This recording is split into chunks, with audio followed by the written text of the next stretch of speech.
Hi, good afternoon. My name is Lauren Jones, and I really enjoyed going over this class and all these modules. So in all these modules, it seemed like each different practice had different components and that it was a different thing, but they really do all have the same central belief, which is that you have to focus and you have to believe on the healer and the energy, and that your aura is actually being cleansed and that you're releasing all of the negative energy that you are withholding within yourself to heal and to move through whatever you might be going through. So in Module 3, we went with Sina, and we talked about Afro healing through music and dance, and then also Afro-Cuban healing.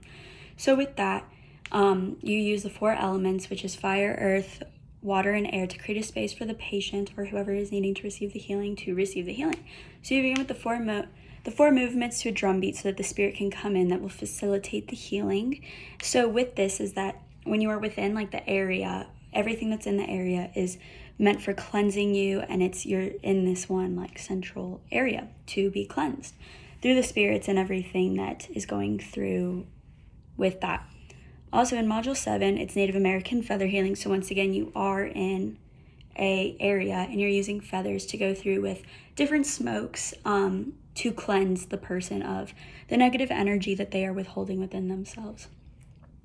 So even though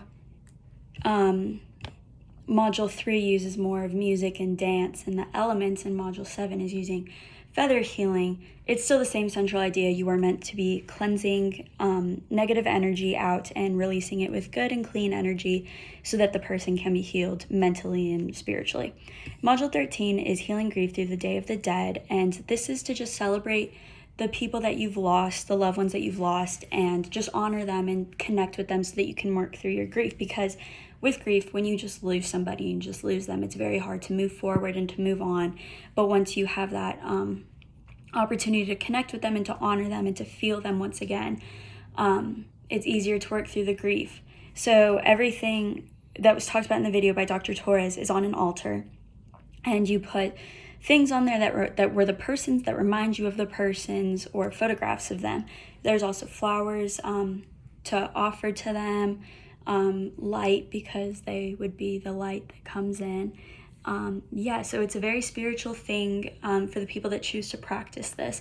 Same thing with Module 7 and 3, even though they're all different practices, they are still focused on the same idea, which is cleansing you and cleansing the negative energy from you to replace it with positive energy so that you may heal whatever that may be. So with all of that, you do really need to have belief on the healer and the belief of the process so that you can be cleansed and so that you can feel better emotionally.